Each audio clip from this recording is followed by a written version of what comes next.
معلن dadweynaha kusoo wada dhaweynaa labadana barnaamijka way barnaamijka wada dhaxaad baa aad baan kaga mahadcelinayaa kusoo dhaw barnaamijka Ismaal Macalin cabdirasaaq aad iyo aad baad u mahadsan tahay waan ku dhawahay ilaahay waxaan ugu hadlaqayaa inaynu sanadkii 11aad isugu nimaadno TV-ga qaranka Allah ybarik macalin waxaan doonayaa inaan ku weydiiyo ugu horeyn barnaamijyo badan ma isugu nimiyo halka farriimaad ugu gudbisay runtii marka la eegay barnaamijka waxyaalaha xiisaha dhanka u siiyay su'aalaad soo diyaarsanadii Yuusuf Shaacir runtii udub dhaxaad u ah su'aalahaas waliba dhaqanka u sii faraha badan leh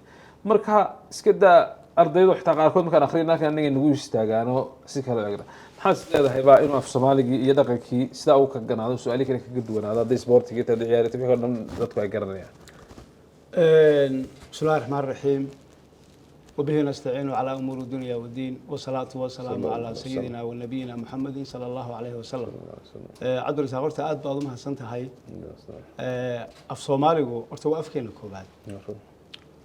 afka kaliya leenahay waa af Soomaali af Soomaaliga kobcintiisuna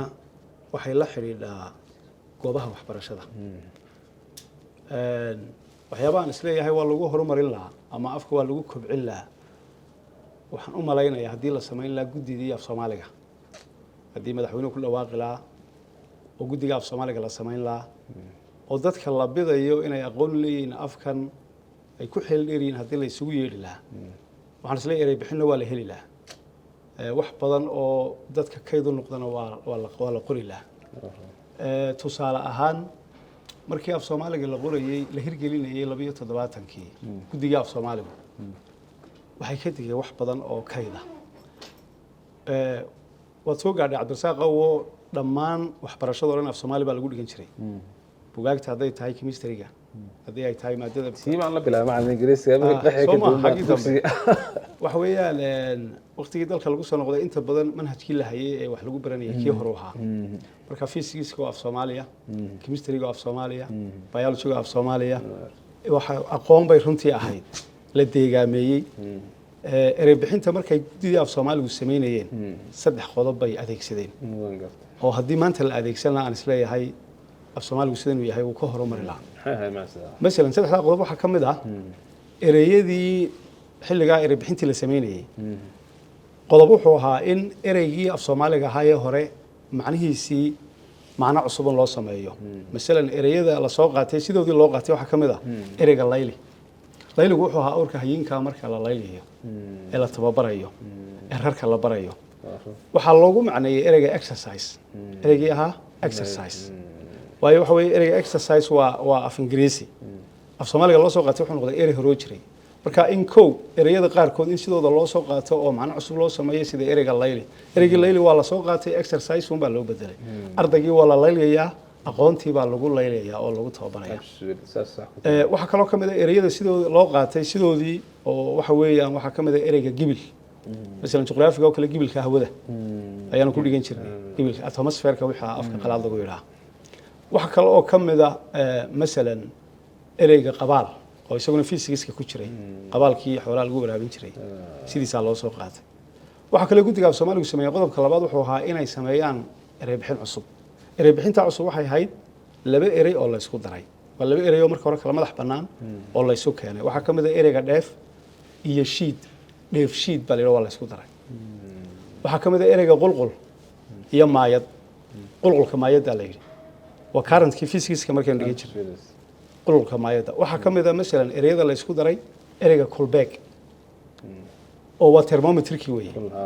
kul iyo beeg baa la isku daray marka taasi waxay ahayd halabuur cusub ereyo cusub oo la keenay si af Soomaaliga loo horumariyo qodobka saddexaadna waxa uu ahaa wixii magac oo dhan ee aqoonta ku jira in sidooda loo daayo mesela physics lama Soomaaliyeena physics baa loo daayay chemistry ereyga magaca weeyaan waqti chemistry sidiisa loo daayay biology sidiisa loo daayay ereyada magaca ee dunida kale ay sidooda u qaadatay in sidooda loo daayo sidaas loo horumariyo af Soomaaliga tusaale ahaan ummad kasta waxa afkooda waxa weeye ummad kasta waxa horumariya dhaqanka iyo afka dhalinyarada ummad kasta dhalinyaradeeda ayaa kobcisa dhaqankeeda iyo afkeeda dhalinyaradu waxaad moodaa inay ka jeedo afkii iyo dhaqankii oo hadduu qofka af Soomaali ku hadlo waxa laga yaabaa inay ka doorbidayaan inuu af shisheeye ku hadlo inuu isku dhex daro Ingiriisi iyo Soomaali waana qalad waxa weeye afka aad leedahay waa afkaagan afka kale haddaad u baahan tahay sidiisa ugu hadal ha laga turjumo masalan dhalinyarada ayaan anigu fariin u dirayaaye صح waxaa jiray urur la odhan jiray SYL waagii hore waxaa la odhan jiray SYC Somali Youth Club baa la odhan jiray markii dambe ayaa 1947 ayaa loo bedelay SYL Somali Youth League baa loo bixiyay ururkaasi waxa uu lahaa xeerar u yaala oo ay ku heshiiyeen xeerarka waxaa kamid ahaa in la helo far af Soomaaligu leeyahay sidii loo horumarin lahaa af Soomaaliga dhalinyaradaasi af shisheeye wax ku barteen qaar baa Talyaani wax ku bartay qaar baa Ingiriisi wax ku bartay qaar baa af Carabi wax ku bartay waxay sameeyeen erey bixin ilaa imika Soomaalidu meel kasta ha joogtay dawladaha Soomaalidu ay adeegsadaan waxay keeneen ereyga madaxweyne iyaga keenay dhalinyaradaasi SYL waxa ka dhaxasaasmay 1949 kii urur aqooneed la baxay goosanka af Soomaaliga marka hore ururku urur siyaasadeed buu ahaa oo doonaya dawladda inay u sameeyaan Soomaalida dabadeedna markii la soo gaaray 1949 kii ayaa dhalinyaradii aqoonta lahayd ee ururka ku midaysnayd waxa ay ka sameeyeen xubno si gaar ah isugu xil saara inay af Soomaaliga horumariyaan waxay la baxeen markaa goosanka af Soomaaliga waa urur aqooneed ayuu ahaa af Soomaaliga horumarinaya oo erey bixin u sameynaya oo qurxinaya masalan ereyada ay sameeyeen waxa kamid ah ay soo kordhiyeen ereyga madaxweyne Soomaalidu madaxweyne ma lahayn qaarkood waxay ku barteen ra'iis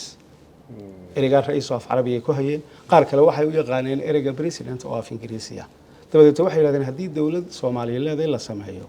maxaa ra'iis la oranayaa ama president la oranayaa dabadeedna waxay yiraahdeen aynu nilaahno madaxda ka u weyn ereyga madaxweyne asal ahaan wuxuu ka yimi madax weyn maaha madax moogta waa madaxweyne dabadeedna wuxuu ku dhaqan galay madaxweyne ereyga iyaga keenay sidoo kale suugaantoo kale Soomaalidu xilliga markaad eegto suugaanteedu ma lahayn magac guud oo kamid masalan ereyga suugaan sida maanta loo yaqaan looma aqoonin qaar waxay ku soo barteen adab oo af Carabi ah oo imaka ereyga suugaan u dhigma qaarna waxay ku soo barteen literature oo af Ingiriisi ah qaarna Talyaani way ku barteen oo literature erey ah bay ku barteen dhalinyarada la oran jiray SYL gaar ahaan goosanka af Soomaaliga la baxay waxa gudoomiye u ahaa Ismaan Yuusuf Keenadiid oo aqoonyahan weyn ahaa waxay yiraahdeen maxaynu ereyga adab ku bedelanaa ama ereyga maxaynu ku bedelanaa literature maxaa u dhigma dabadeedna suugaantii bay waxay baareen gabayadii u fiirsa hadda ereyga suugaanina ma buu ahayn sidan maanta aynu u naqaan ama macnahan hadda uu leeyahay muu lahayn gabayguna gabay buu ahaa garaarku garaar buu ahaa buraanburku buu ahaa masafadu masafay ahayd heestu hees bay ahayd way kala madax banaanaayeen Cabdirasaaqow dabadeedna gabayadii bay baareen gabay bay heleen halku dhigiisa ku bilaabmaya araarta hore ku bilaabmaya suugaanta gabay maalintan siinka ka higaadsho abidkay masalan seeriya waan soo sameeyay soofaha la baan kaga jaraa saxarka baalaay ereygaas la soo bixin markaa suugaanta gabay maalintan siinka ka higaadsho ereygii bay soo qaateen waxay ku bedeleen kaalintii ahayd adab ay ku bedesheen sidee bay markaa u hirgeliyeen idaacaddii Hargeysa ayaa laga sii daayay iyo tii Muqdisho xilliga 1949 ayaa idaacadaha laga sii daayay in gabayga iyo geeraarka iyo buraanburka iyo masafada waxa soo dhan iyo heesaha la isku yiraahdo suugaan bal hadda ogow ereyga suugaan xilliga macna kale u lahaa مثلا هذا حق قضاء الكوكب هذا يبيرليده بيرليده waxay suugaanta u yaqaaneen haruurka marka la tumo qaybta badooda ah sida daqiiqdo kala ilaa imkan hadii aad tagto deegaamadeenan beeraleyda ah ee galbeed hadaad tagto Cabdirasaaqo suugaanta wali waxa ay u yaqaanaan marka ay qodayaan beerta markay qodayaan carrada qoyaan kale ama rays kale ayaa waxay yiraahdaan suugaan baan u gaadhnay kooranayaan kulay intayna daawanaysa ee beeraleyda si fiican bay u garanayaan dhawaaqa bay si yar u dhigaan oo waxay yiraahdaan suugaan baan u gaadhnay suugaan waxa markaad ka bilowdo deegaanka Gabiley ilaa iyo intaad awdal ka gaaraysa iyo wixii ka sii sheegay deegaamadeena galbeed deegaamada kale ee xoolo dhaqatadu مثلا reer guuraaga aan ilaahdeen waxay iyaguna u yaqaaneen suugaanta roobku markuu da'o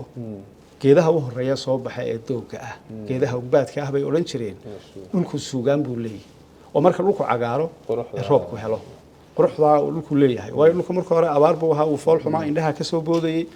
wad ku doogsanaysaa roob baa helay muuqaalka quruxda badan leh ay oran jireen dhulku suugaan buu leeyahay waxa kale oo deegaamada qaarkoodna ay suugaanta u yaqaaneen cirku marka uu meel daruur ku leeyahay meel uu ka qaawan yahay bay oran jireen cirku wuxuu leeyahay suugaan deegaamo kala jiro iyaguna suugaanta u yaqaanay saxan saxada ama neecawda laydha la socota had iyo jeer roobka marka roobku da'o laydha qabo way biyaha sidita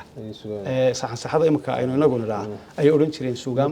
marka hore wax qurux wuxuu ka tarjumayaa wax wanaagsan uunbuu dabada ku hayay shay kasta oo lasoo qaado haddii ay tahay rays hadday tahay ciid hadday tahay haddii ay tahay deegaan tahay haddii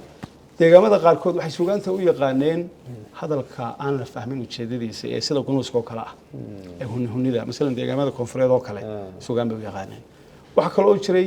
magacyo badan oo loo yaqaanay waxa kamid ahaa subagga ka baxa lafaha heshinka sida geela iyo lo'da ayaa la oran jiray suugaanta subagga absaaqow erigii waa la hirgeliyey waxa keenay gabaygaasa laga soo saaray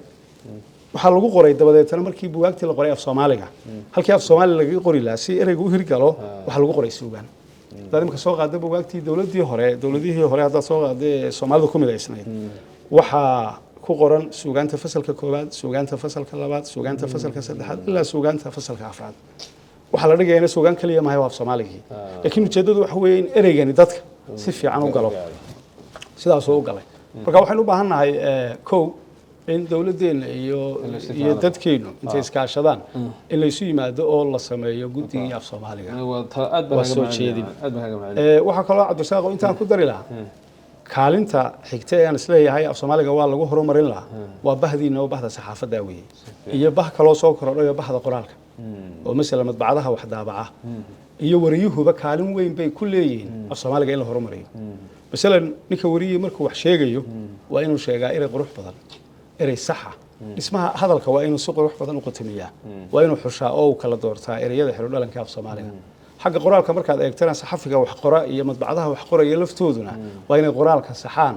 mesela waxaad arkaysaa erey kaliya oo lagu kala xiray jiitin dabar loo dhaxaysay mesela ereyga durdur baad arkaysaa ereyga durdur afka markuu ka soo baxayo waa erey kaliya ma kala go'na waxaad markaa ku arkaysaa warbaahinta iyo madbacadaha wax daabacaba iyagoo qoray jiitin dur waa qalad halka waxaan fariin uga diri lahaa bahda saxaafadda iyo bahda madbacadaha iyo cid kastoo wax qorta jiitinta goorma la adeegsadaa maxaad uga baahan tahay jiitinta kaliya waxaad adeegsan kartaa marka aad laba erey isku xidhayso laba erey masalan Cabdirasaaq imika haddii naanaystiisu waa Kasmaal Cabdirasaaq Kasmaal haddaad doonayso inaad qorto waa inaad jiitin isugu xidhaa Cabdirasaaq jiitin Kasmaal haddii kale wuxuu noqonayaa Cabdirasaaq Kasmaal haddaad qorayso Cali Asad Cali Fahad Sayid Cali magacyada lamaanayaasha oo dhan haddaad qorayso Aamina Sahra ayaan hoodo ereyada saas haddaad qorayso jiitin baa la isugu xidhaa marka laba erey oo waxa weeyaan wada socda si aanay u kala fogaanin oo aan laba loo kala dhigin ilaa waa isku ereyay labada erey lamaanayaasha baa la isugu xidhaa jiitinta laakiin baahi looma qabo waxaad arkaysaa baahin looba qabo markaad erey kaliya adeegsanayso waxaad arkaysaa ereyga faahfaahin baad ku arkaysaa saxaafadda wuxuu qorayaa jiitin faahin waxaad arkaysaa ereyga marmar ayaad ku arkaysaa wuxuu qorayaa jiitin haddana mar waa qalad waxaad arkaysaa ereyga degdeg war degdega buu qorayaa wariyo markaasaa wuxuu odhanayaa jiitin deg wuxuu noqonayaa markaa deg buu noqonayaa haddii la akhriyo maha degdeg marka taas waxaan oran lahaa ha lagu baraarugo oo bahda warbaahinta waxa kale oo jira erey hamsa waxa jira oo kale erey hamsa u baahda ayaa Cabdirasaaq oo jira ereyada hamsaha u baahda iyaguna waxa weeye waxay leeyihiin xeer bay leeyihiin masalan ereyga aad hamsaha u dhaxaysiinaysaa waa koomada yar xagga sare ereyada laga raaciyo masalan haddaad qorayso la'aan haddaad imsa shaqal baa ku jira saddex shaqal baa ku jira masalan marka saddex shaqal iyo wax ka badan israacayaan laba shaqal waa caadi saddex shaqal iyo wax ka badan marka israacayaan waa laga maarmaan inaad hamsada xagga sare ka saarto masalan sida fuaad oo kale saddex shaqal baa meeshii ku jira waa fuaad midda kale dhawaaqaad ku garanaysaa sida ereygu u carabka uga soo baxayo waa inaad hamsa xagga sare hakad baa ku jira marka hakadka hoosaha dhigana hamsada sare ayaad raacinaysaa waxa kale oo lamid ah ereyga waayo arag jiitin la isugu xidhi maayo eg waxa weeye fuaad buu la mid yahay waayo eg waad arkaysaa siduu u istaagay waayo arag fuaad la'aan waxa kaloo Cabdirasaaqow hamsada la raacin karaa ereyada masalan haddii la raacin waayo macno kala sameynaya waxa jira ereyo macno kala sameeya masalan ereyga baan iyo ba'an haddii sideeda loo qoro baan uu saas u qormayaa soo maaha baan bal ba'anna sideeda isku wada dar baan bay noqonaysaa هاي markaad waa inaad tiraahdaa ba dabadeetna hamsada saartaa an ba an hadii kala baan bay ka wada noqonaysaa saasoo kalena waa loo baahdaa marka ereygu macno kala yeelanayo iyadana waa laga maarmaan waxa la mid ah Cabdirasaaq oo aan soo gabagabeeyay jiitinta lafteeda waxa jira iyaguna ereyo sidaas oo kale macno kala sameeya hadii aan jiitinta lagu xirin sida ereyga machad oo kale mesela afka markuu ka soo baxayo waa machad uu kala harayo wadarka moogta hadaad isku darto ma dhabu noqonaya bal machad israaci ma hada iyo daadu haday isfuulaan ma dhab machad marka waa inaad jiitin u dhaxaysaa saan ma dhabo noqon waa inaad tiraahdaa hay waa inaad tiraahdaa ma jiitin had marka waxaan oran lahaa afka inaga leh hadaynan inagu hagaajin hagaagi maayo cid kale oo inoo imanaysaana ma jirto ummadda cid kasta oo mas'uulana qof kastana xil baa saaran maaha cidii la dhaariyay qof kasta xil baa saaran xilkiisa waa inuu gutaa qofka dhalinyarada waa inuu xilkiisa gutaa sida afafka kale uu dabagalo ee uu daraasaday afkiisa waa inuu daraasadeeyaa sida afaf kale u jeceliyo ugu xaragooda afkiisa waa inuu ugu xaragoodaa waa inuu raadiyaa waqti geliya أنا ترى هذا في عنه وضمنت سان كسي مع المفرين تعديل السوي واللي بدي تنا تتكلم صح كسي ده أنا مع الأرسا بقولك مجال كقرناء يجي تسكود والمشكلة دي سكود ده في الصومال يعني حكت قال إنه ولو قضاء كذي يحكي لك قرنين بالفرين تها يدا ده مسدي سيدي بقولك واحد عبد الرزاق aad iyo aad baad mahadsantahay maayarka magaalada Hargeysa Cabdikariin Axmed Mooge ilaahay ha barakeeyo waa nin dadaal badan oo waan kulanay oo arinta maayarka waan kala hadlay waxaan ku wariyo waxaad ka soo jeedaa bahdii afkaad ka soo jeedaa oo marka adeerkii aabihii la eegay ilaa awowgii ilaa Moogabe bano kamid ahaa kabacdi ragii suugaanta ku lahaa runtii waa nin aad u dareensan waxaan ku wariyo bilicda caasimadda waxa kamid ah in boorarkuna Soomaaliya noqdaan oo waliba la xulo